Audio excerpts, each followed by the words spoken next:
Hello hello, ठीक है। आज मानगढ़ धाम पर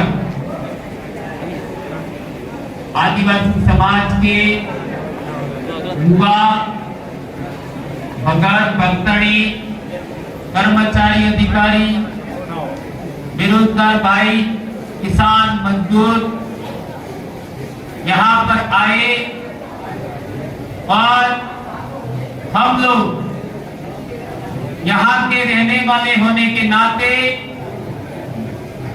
मध्य प्रदेश, गुजरात और महाराष्ट्र से भाई आए हैं, उन सभी को हम दिल से नमन करते हैं। आज आप देखा होगा कि यहाँ पर केवल भील आदिवासी नहीं है, यहाँ पर मध्य प्रदेश के गोंड आदिवासी भी हमारे बीच में आए हैं और राजस्थान के मीणा आदिवासी भी हमारे साथ आए हैं।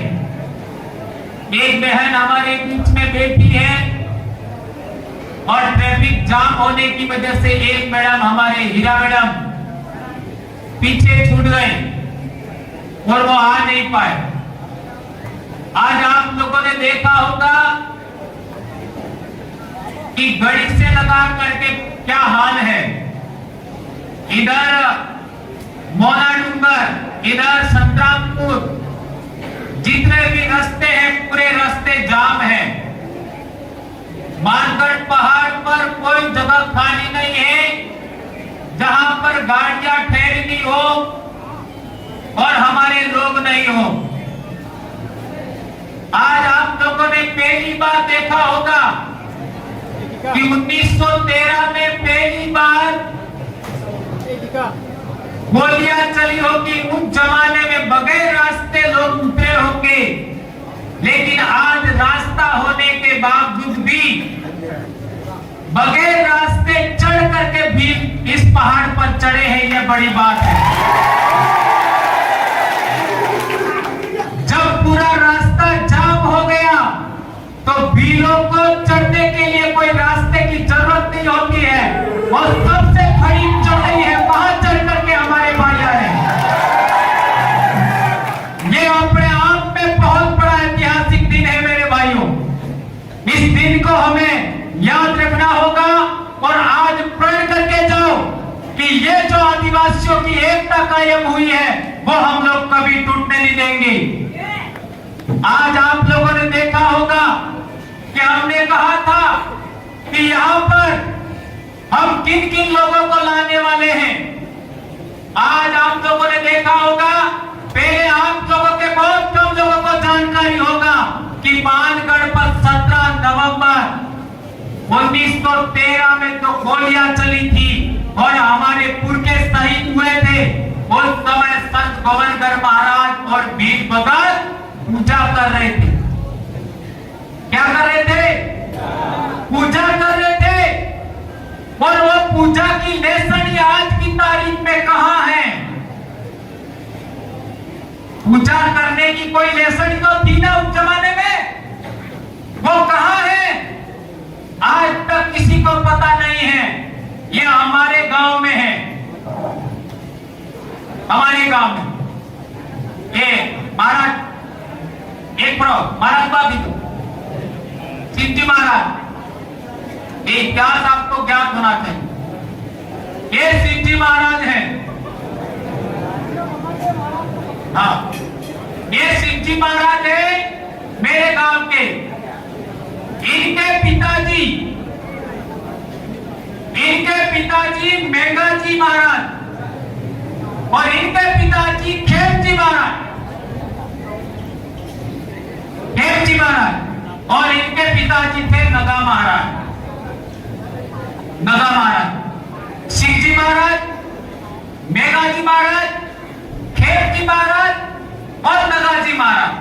ये नगाजी महाराज ही वो सेवा लेकर के वहां आए थे, ये उनके वंशज थे और वो सेवा अभी मौजूद है यहाँ पर। भाई शिवा भाई बताना जरा, खोल करके बताओ महाराज थोड़ा सा। हाँ,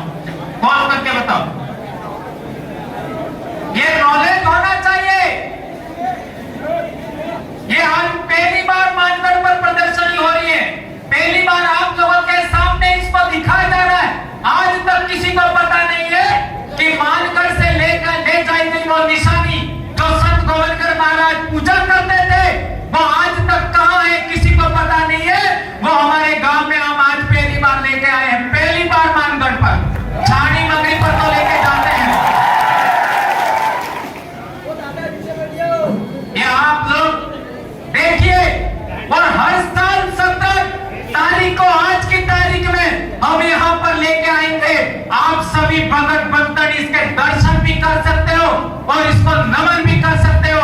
ये 1913 से हमारे पूर्वों की निशानी है। क्योंकि मेरे भाइयों, आज तक हमारे इतिहास को सही तरीके से किसी ने सामने रखने का कोशिश नहीं किया। हाँ, ये देख लीजिए, सीधा रखो। आप आगे जो आप आगे। हाँ,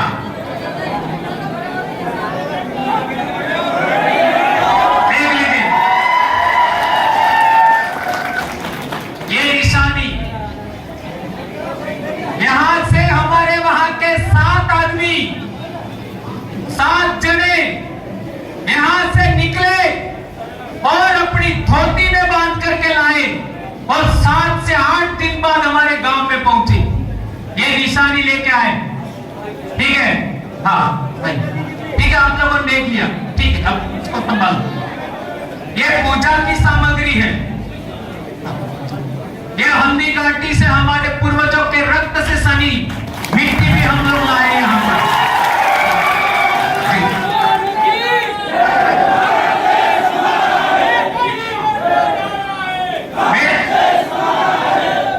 मेरे भाइयों, पहली बार संत गोविंद गुरु महाराज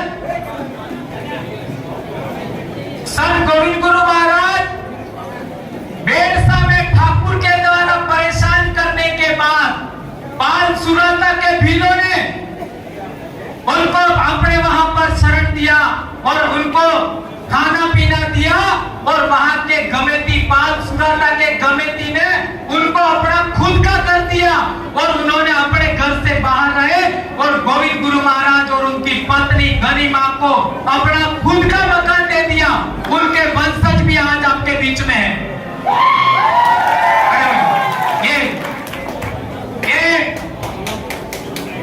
अग्रज जी आपका हरिदेव जी महाराज है, उनके पिताजी डूंगर महाराज और वजा महाराज और बाला महाराज। जो बाला महाराज थे वो गमेती थे पाल सुराता के, और पाल सुराता के जो बाला महाराज गमेती थे उन्होंने खुद ने अपना मकान संत गोविंद गुरु महाराज को रहने के लिए दिया था। ये साथी आज हमारे बीच में आए हैं, ये मेरे बाबा लगते हैं और उनके पूर्वज जो पाल सुराता बसाने वाले लोग थे, माना रोग उनका एकमात्र बेटा था। उसके लिए मेरे पूर्वज ने अपना सिर दान कर दिया और एक बेटे को उन रजवाड़ों से लड़ने के लिए बचाया था। हमारे पूर्वज, हम उस पाल के लोग रहने वाले हैं। हमारे पूर्वज ने अपना माथा दे दिया लेकिन उनका वंश बचा के रखा। वो वंश नहीं बचा होता तो संत गोविंद गुरु महाराज को किसी ने घर भी नहीं दिया होता। ये इतिहास हमको ज्ञात होना चाहिए। उसी परिवार से ये नारायण महाराज भी है। ये आप लोगों को ये पाल सुराता की विरासत है मेरे भाइयों। अब तो और हमारे ये पाल सुराता के सारे कोटवान वगैरह हैं। आप लोगों का परिचय हम लोग और बात में करवाएंगे नेक्स्ट में। आज इस जानकारी को हम लोग और आगे बढ़ाते हैं। ठीक, एक इंपॉर्टेंट बात, हमारे इलाके में एक संत आदमी ऐसा है जो आपके बांसवाड़ा के हैं, जिन्होंने एक सपना देखा। वो सपना कब पूरा होगा ये मैं कह नहीं सकता, और उन्होंने एक सपना देखा था कि बेड़ का है वो हमारे पुरखों का है, तो वहां गादी हमारी होनी चाहिए। ये सपना देखा था और वो बालेश्वर जी पीरा महाराज हैं, वे भी हमारे बीच में हैं। वो 2 बातें आपके बीच में रखेंगे। थोड़ा एक बात महाराज आपका थोड़ा सा देख लें, 2 बातें बीच में रखेंगे। ये बालेश्वर जी पीरा महाराज जो आज की तारीख में इंदौर में रहते हैं, उन्होंने एक सपना देखा कि पूरे देश के आदिवासी लोग, विशेषकर गोंड आदिवासी लोग, पूरे साल भर में झगड़े होते जितने जमीन संबंधी या कोई भी कहासुनी के आधार पर जो भी झगड़े हो जाते हैं, उन झगड़ों का निपटारा गोंड आदिवासी कौन से दिन करते हैं? कौन से दिन करते हैं आप बताइए। ये भील आदिवासियों को इतना पता नहीं होगा, लेकिन सभी गोंड आदिवासियों को पता है।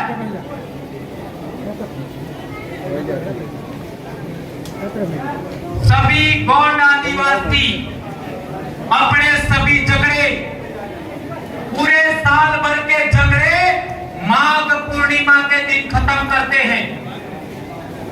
सारे गांव के कौन सी तारीख को? माघ पूर्णिमा। तो माघ पूर्णिमा के दिन हमारे भीलों का क्या होता है? कौन सा मेला होता है? बेड़का का मेला होता है। तो भील प्रदेश का हाई कोर्ट कहां होना चाहिए? बेड़का में होना चाहिए। क्या आप लोग इसका समर्थन करते हैं? हाथ ऊंचा करके समर्थन करिए।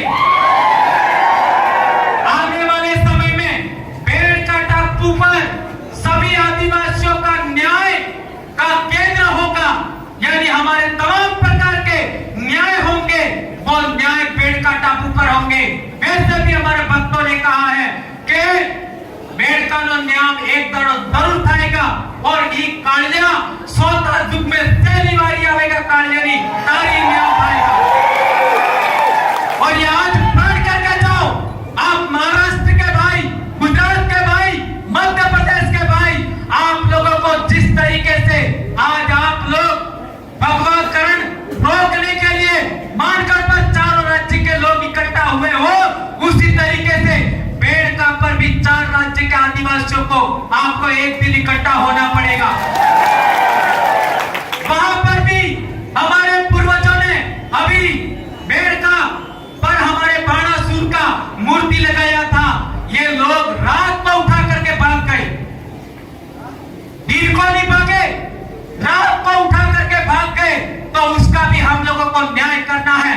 तो मेरे भाइयों, आप लोगों को एक समय ऐसा आएगा कि आपको हम बेड़का पर भी बुलाएंगे। तो उस समय महाराष्ट्र वालों को भी आना है, मध्य प्रदेश को वालों को भी आना है, गुजरात वालों को भी आना है और राजस्थान वालों को भी आना है। जैसा कि आप लोगों के बीच में हमारे भाइयों ने बात रखी कि मानगढ़ हमारे भील प्रदेश की राजधानी होगा। यदि आप लोगों की ये इच्छा है और इस इच्छा के अनुरूप हम लोगों का सभी का दिल एक होता है, तो ये भी दिन आएगा। क्योंकि किसको पता था 2016 में, किसको पता था कि एक दिन ऐसा आएगा 7 साल बाद कि यहाँ पर आने के लिए सभी सड़कें जाम हो जाएगी? किसको पता था? ये गुजरात का रेस्ट हाउस है, गुजरात सरकार ने बनाया है। ये पास में नागपुर में है। यहीं पर आदिवासी परिवार का गठन हुआ था, यहाँ पर सम्मेलन हुआ था, आदिवासी परिवार का प्रथम चिंतन शिविर हुआ था यहाँ इस हॉल में। लेकिन ये सर्किट हाउस है, वहां आदिवासी परिवार का आपका गठन हुआ था। आदिवासी परिवार शब्द का सिलेक्शन हुआ था और 4 फिगरों का सिलेक्शन हुआ था। यहाँ संगठन विहीन आदिवासी परिवार, धर्म विहीन आदिवासी परिवार, पार्टी विहीन आदिवासी परिवार और बॉर्डरलेस आदिवासी परिवार। ये आप लोगों ने सिद्ध कर दिया। हम लोग आदिवासी धर्म के अलावा सभी धर्म छोड़ चुके हैं। ये आज आप लोगों ने सिद्ध कर दिया। आप लोगों ने यह सिद्ध कर दिया कि आप लोग हम किसी पार्टी की गुलामी नहीं करेंगे। ये करोगे? कांग्रेस जाए भाड़ में, बीजेपी जाए भाड़ में। और एक और पार्टी आई थी, उसने हमारी सिलेक्शन प्रणाली मानने से इनकार कर दिया। उसका नाम है बीटीपी। उसका भी खात्मा करना होगा। क्यों? एक कहना चाहता हूं, हम लोगों ने आदिवासी परिवार ने मानगढ़ से एक उद्देश्य बनाया था कि हम लोग राजनीति में का काम नहीं करेंगे, क्योंकि हमको पता नहीं था कि इतना बड़ा जन सैलाब आदिवासी परिवार के नेतृत्व में खड़ा होगा, ये हमको पता नहीं था। तो 2018 में इतना बड़ा जन सैलाब इकट्ठा हो गया राजस्थान में कि हमारे भाइयों ने सवाल रखा। ये राम प्रसाद जी डेंडोर साहब बैठे, मेरे घर मीटिंग थी 2017 के अंदर। ये सवाल खड़ा हुआ कि अभी अपने लोग किसी को भी वोट देना नहीं चाहते हैं और लोकतंत्र में हिस्सेदारी जरूरी है।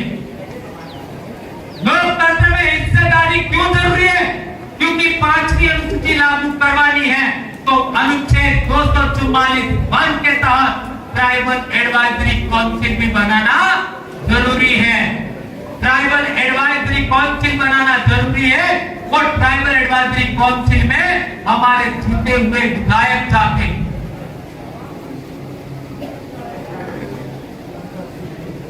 हमारे जीते हुए विधायक पूरे देश में ट्राइबल एडवाइजरी काउंसिल में बैठते हैं। तो हमने 1 साल तक इसका मंथन किया और फिर जून 2018 में हम गुजरात गए। ये मध्य प्रदेश के भाई जो उस समय हमारे साथ आए थे वो बैठे हुए हैं। दाहोद, पंचमहाल, महिसागर के भाई जो हमारे साथ उस समय आए थे वो यहाँ बैठे हुए हैं। राजस्थान के जो भाई उस समय हमारे साथ आए थे वो यहाँ बैठे हुए हैं। और हमने एग्रीमेंट किया था वहां जाकर के। क्या एग्रीमेंट किया था?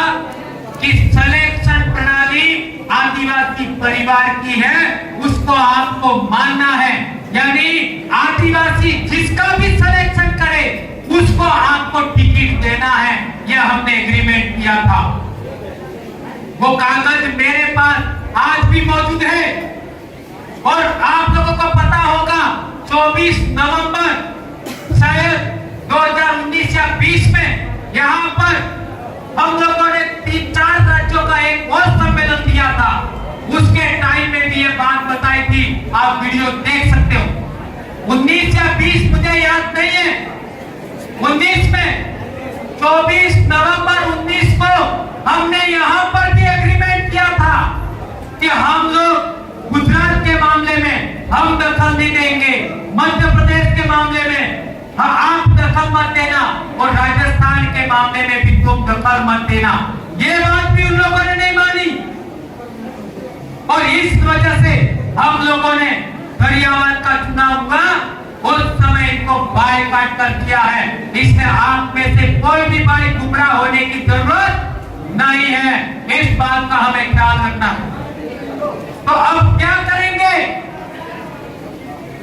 हमारा खुद का परिवार का भाई जिस पर हमने विश्वास किया वो भी गलत निकल गया, तो हम क्या करें? यह हमारे सामने एक बड़ा सवाल है। तो आज मध्य प्रदेश के भाइयों ने आपका रास्ता बना के दिखा दिया। क्या रास्ता बनाया? अभी पंचायती राज चुनाव के अंदर आदिवासी सिलेक्शन प्रणाली के आधार पर इन लोगों ने हमारे जनप्रतिनिधियों का सिलेक्शन किया और सिलेक्शन करवाने के बाद कांग्रेस भाजपा की देश की होगी आपको देखा। ये रतलाम, झाबुआ, धार, बड़वानी, खरगोन, खंडवा सभी के आदिवासी यहाँ बैठे हुए मानगढ़ पर है। उनको पूछ लीजिए आपने कैसे सिलेक्शन किया। हम लोगों ने बताया था उसी अनुरूप जितने भी आदिवासी समाज के कार्यकर्ता थे उन कार्यकर्ताओं ने मीटिंग किया और मीटिंग करने के बाद अपने इलाके में किस आदिवासी को जनप्रतिनिधि बनाना है वो सिलेक्शन किया और सिलेक्शन करने के बाद इलेक्शन किया और सबके सब जीते। आज कितनी बड़ी संख्या में जीते हैं ये आपके सामने एक बड़ा उदाहरण है मेरे भाई। इसी तरीके से आज प्रतापगढ़ के भाई को पूछ लीजिए, सारे प्रतापगढ़ जिले के भाई मिले, गरियावाद के भाई बैठे और इन लोगों ने 300 भाइयों ने रात को 9 बजे से सुबह 4 बजे तक गरियावाद का चुनाव कौन लड़ेगा उस भाई का सिलेक्शन किया और सिलेक्शन करने के बाद क्या नाम है थावरचंद भाई को उम्मीदवार बनवाया और वो उम्मीदवार कितना वोट लाया? 51,000। और जो बीटीपी के नाम से लड़ा वो कितना लाया? 1900, 2000 भी नहीं। तो कहने का मतलब ये है कि हमको पार्टियों की जरूरत नहीं है। हमको बोलने वाला आदमी, हमको समाज के लिए लड़ने वाला आदमी वहां भेजना है। उसके लिए हम लोगों को काम करना है मेरे भाइयों। ये है सिलेक्शन प्रणाली। उसके लिए अभी गुजरात का चुनाव आ रहा है। आपको ये पड़ोसी जिला दाहोद, पंचमहाल, अरवली, साबरकांठा, बनासकांठा, छोटा उदयपुर, उस जिले के अंदर मध्य प्रदेश और राजस्थान के आदिवासियों को सहयोग करने के लिए आना है। क्या आप लोग आओगे? अभी गुजरात में चुनाव होगा तो आप लोगों को खाने और रहने की व्यवस्था जरूर होगी। आप लोगों को प्रचार के लिए, अपने भाइयों को समझाने के लिए आपको सभी को गुजरात आना है। अलीराजपुर वाले, दाहोद वाले और छोटा उदयपुर का सहयोग करोगे कि नहीं करोगे? और झाबुआ वाले हैं वो दाहोद को समर्थन सहयोग करेंगे और प्रतापगढ़ और रतलाम वाले हैं वो आपका महिसागर और अरवली वाले को हमारे राजस्थान यानी मध्य प्रदेश आपका डूंगरपुर बांसवाड़ा के भाई हैं वो अरवली और पंचमहाल और आपका साबरकांठा के भाइयों को सहयोग करेंगे। क्या आप लोग ये करोगे?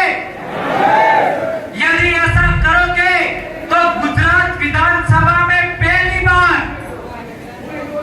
गुजरात विधानसभा में पहली बार जिस तरीके से राम प्रसाद जी बेंडोर और राजकुमार रोत ने जय भील प्रदेश और जय जोहर का नारा लगाया था वो गुजरात में नारा गूंजेगा। आज तक हमने जो कहा है वो हुआ है, जो कहा है वो हुआ है।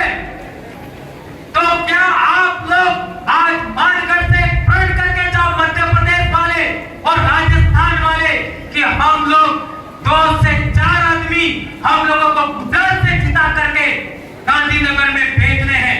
क्या भेजोगे नहीं भेजोगे? उसके लिए आपको प्रचार करने के लिए, सहयोग करने के लिए आना है। और वो भाई हम लोग निर्दलीय लड़वाएं कि कैसे लड़वाएं, ये हम लोग आने वाले समय में हमारे जो बेरोजगार भाई हैं, जो लोग लोकतंत्र की व्यवस्था में काम करते हैं, वो आपका आह्वान करेंगे। ये काम मेरा नहीं है, मैं केवल वो आदिवासी परिवार के 4 पिलर हैं। कौन सा? पार्टी विहीन आदिवासी परिवार, उसकी व्याख्या कर रहा हूं। दूसरा, आज आपने देखा होगा आरएसएस के लोगों ने यहाँ पर मानगढ़ संदेश यात्रा निकाली थी और वो लोग कह रहे कि हम लोग सनातन धर्म को मानते हैं।